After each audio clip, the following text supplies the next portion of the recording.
The deep green pool of the Salinas River was still in the late afternoon. Already the sun had left the valley to go climbing up the slopes of the Gabilan Mountains, and the hilltops were rosy in the sun. But by the pool, among the mottled sycamores, a pleasant shade had fallen. A water snake glided smoothly up the pool, twisting its periscope head from side to side, and it swam the length of the pool and came to the legs of a motionless heron that stood in the shallows. A silent head and beak lanced down and plucked it out by the head, and the beak swallowed the little snake while its tail waved frantically. A far rush of wind sounded, and a gust drove through the tops of the trees like a wave. The sycamore leaves turned up their silver sides. The brown, dry leaves on the ground scudded a few feet, and row on row of tiny wind waves flowed up the pool's green surface. As quickly as it had come, the wind died, and the clearing was quiet again. The heron stood in the shallows, motionless and waiting. Another little water snake swam up the pool, turning its periscope head from side to side. Suddenly Lenny appeared out of the brush, and he came as silently as a creeping bear moves. The heron pounded the air with its wings, jacked itself clear of the water, and flew off downriver.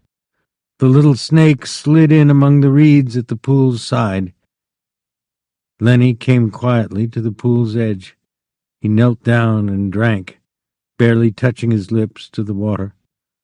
When a little bird skittered over the dry leaves behind him, his head jerked up and he strained toward the sound with eyes and ears until he saw the bird, and then he dropped his head and drank again. When he was finished, he sat down on the bank with his side to the pool so that he could watch the trail's entrance. He embraced his knees and laid his chin down on his knees. The light climbed on out of the valley, and as it went, the tops of the mountains seemed to blaze with increasing brightness. Lenny said softly, "I didn't forget, you bet. God damn. Hide in the brush and wait for George." He pulled his hat down low over his eyes. "George gonna give me hell," he said. "George gonna wish he was alone and not have me bothering him." He turned his head and looked at the bright mountain tops. "I can go right off there and find a cave," he said, and he continued sadly, "and never have no ketchup. But I won't care. If George don't want me, I'll go away. I'll go away." And then from out of Lenny's head there came a little fat old woman. She wore thick bullseye glasses, and she wore a huge gingham apron with pockets, and she was starched and clean. She stood in front of Lenny and put her hands on her hips, and she frowned disapprovingly at him. And when she spoke, it was in Lenny's voice. "I told ya and I told ya," she said. "I told ya. Mind George, 'cause he's such a nice fella and good to ya. But you don't never take no care. You do bad things."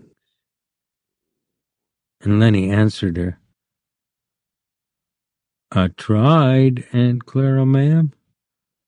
I tried and tried. I couldn't help it."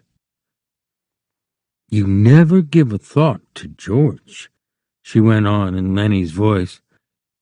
"He been doing nice things for you all the time.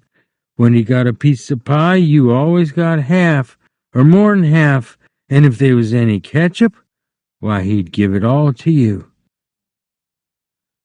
"I know," said Lenny miserably.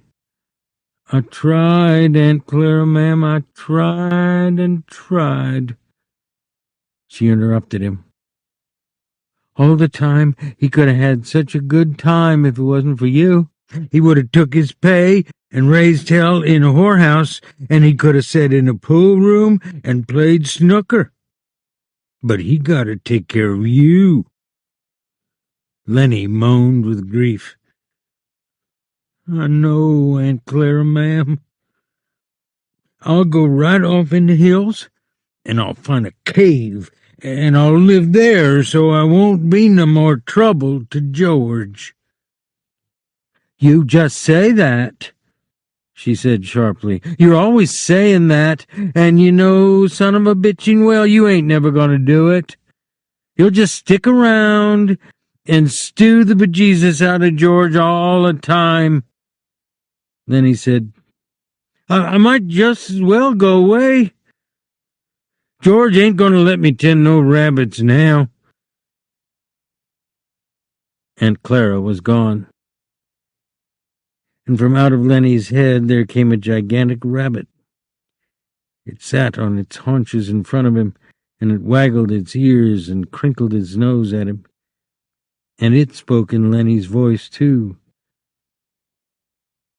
"10 rabbits," it said scornfully. "You crazy bastard. You ain't fit to lick the boots of no rabbit. You'd forget 'em and let 'em go hungry, that's what you'd do. And then what would George think?" "I would not forget," Lenny said loudly. "The hell you wouldn't," said the rabbit. "You ain't worth a greased jack pin to ram you into hell. Christ knows George done everything he could to jack you out of the sewer, but it don't do no good. If you think George gonna let you 10 rabbits, you're even crazier than usual. He ain't. He's gonna beat hell out of you with a stick. That's what he's gonna do." Now Lenny retorted belligerently, "He ain't neither. George wouldn't do nothing like that. I know George since I forget when, and he ain't never raised his hand to me with a stick. He's nice to me. He ain't gonna be mean." "Well, he's sick of you," said the rabbit. "He gonna beat the hell out of you and then go away and leave you." "He won't," Lenny cried frantically. "He won't do nothing like that. I know George. Me and him travels together." But the rabbit repeated softly over and over, "He gonna leave you crazy bastard. He gonna leave you all alone. He gonna leave you, crazy bastard." Lenny put his hands over his ears. "He ain't, I tell you. He ain't." And he cried, "Oh, George, George, George." George came quietly out of the brush, and the rabbit scuttled back into Lenny's brain. George said quietly, "What the hell you yelling about?" Lenny got up on his knees. "You ain't gonna leave me, are you, George? I know you ain't." George came stiffly near and sat down beside him. "No." "I knowed it." Lenny cried. "You ain't that kind." George was silent. Then he said, "George?" "Yeah?" "I done another bad thing." "It don't make no difference," George said, and he fell silent again. Only the topmost ridges were in the sun now. The shadow in the valley was blue and soft. From the distance came the sound of men shouting to one another. George turned his head and listened to the shouts. Lenny said, "George?" "Yeah?" "Ain't you gonna give me hell?" "Give you hell?" "Sure. Like you always done before. Like if I didn't have you, I'd take my $50. Jesus Christ, Lenny. You can't remember nothing that happens, but you remember every word I say. Well, ain't you going to say it? George shook himself. He said woodenly, "If I was alone, I could live so easy."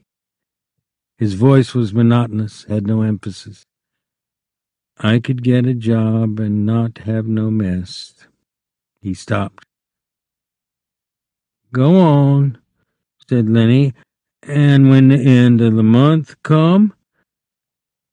"And when the end of the month come, I could take my $50 and go to a cat house." He stopped again. Lenny looked eagerly at him. "Go on, George. Ain't you gonna give me no more hell?" "No," said George. "Well, I can go away," said Lenny. "I'll go right off in the hills and find a cave if you don't want me." George shook himself again. "No," he said, "I want you to stay with me here." Lenny said craftily, "Tell me like you done before." "Tell you what?" "About the other guys and about us." George said, "Guys like us got no family. They make a little stake and then they blow it in. They ain't got nobody in the world that gives a hootin' hell about 'em." "But not us," Lenny cried happily. "Tell 'em about us now." George was quiet for a moment. "But not us," he said. Because I got you, and I got you. We got each other, that's what, that gives a hoot in hell about us," Lenny cried in triumph. The little evening breeze blew over the clearing, and the leaves rustled and the wind waves flowed up the green pool. And the shouts of men sounded again, this time much closer than before. George took off his hat. He said shakily, "Take off your hat, Lenny. The air feels fine." Lenny removed his hat dutifully and laid it on the ground in front of him. The shadow in the valley was bluer, and the evening came fast. On the wind, the sound of crashing in the brush came to them. Lenny said, "Tell how it's gonna be." George had been listening to the distant sounds. For a moment he was businesslike. "Look across the river, Lenny, and I'll tell you so you can almost see it." Lenny turned his head and looked off across the pool and up the darkening slopes of the Gabilans. "We gonna get a little place," George began. He reached in his side pocket and brought out Carlson's Luger. He snapped off the safety, and the hand and gun lay on the ground behind Lenny's back. He looked at the back of Lenny's head, at the place where the spine and skull were joined. A man's voice called from up the river, and another man answered. "Go on," said Lenny. George raised the gun, and his hand shook, and he dropped his hand to the ground again. "Go on," said Lenny. "How's it gonna be? We gonna get a little place." "We'll have a cow," said George, "and we'll have maybe a pig, and chickens, and down the flat we'll have a little piece alfalfa." "For the rabbits," Lenny shouted. "For the rabbits," George repeated. And I get to tend the rabbits. And you get to tend the rabbits? Lenny giggled with happiness. And live on the fat of the land. Yes. Lenny turned his head. No, Lenny. Look down there across the river, like you can almost see the place. Lenny obeyed him. George looked down at the gun. There were crashing footsteps in the brush now. George turned and looked toward them. Go on, George. When we gonna do it? Gonna do it soon. Me and you. You and me. Everybody gonna be nice to you. Ain't gonna be no more trouble. Nobody gonna hurt nobody, nor steal from 'em. Lenny said, I thought you was mad at me, George. No, said George. No, Lenny, I ain't mad. I never been mad, and I ain't now. That's the thing I want you to know. The voices came close now.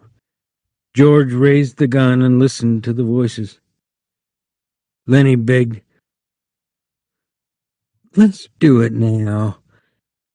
Let's get that place now. Sure. Right now. I gotta. We gotta.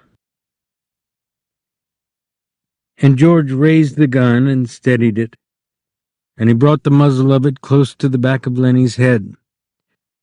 The hand shook violently, but his face set and his hand steadied. He pulled the trigger. The crash of the shot rolled up the hills and rolled down again. Lenny jarred and then settled slowly forward into the sand, and he lay without quivering. George shivered and looked at the gun, and then he threw it from him back up on the bank near the pile of old ashes. The brush seemed filled with cries and with the sound of running feet. Slim's voice shouted, George? Where you at, George? But George sat stiffly on the bank and looked at his right hand that had thrown the gun away. The group burst into the clearing, and Curly was ahead. He saw Lenny lying on the sand. Got him, by God! He went over and looked down at Lenny, and then he looked back at George. Right in the back of the head, he said softly. Slim came directly to George and sat down beside him, sat very close to him. Never you mind, said Slim. A guy got to sometimes. But Carlson was standing over George. How'd you do it? He asked. I just done it, George said tiredly. Did he have my gun? Yeah, he had your gun. And you got it away from him and you took it and you killed him? Yeah, that's how. George's voice was almost a whisper. He looked steadily at his right hand that had held the gun. Slim twitched George's elbow. Come on, George. Me and you will go in and get a drink. George let himself be helped to his feet. Yeah, a drink. Slim said, You had her, George. I swear you had her. Come on with me. He led George into the entrance of the trail and up toward the highway. Curly and Carlson looked after them. And Carlson said, Now what the hell you suppose is eating them two guys?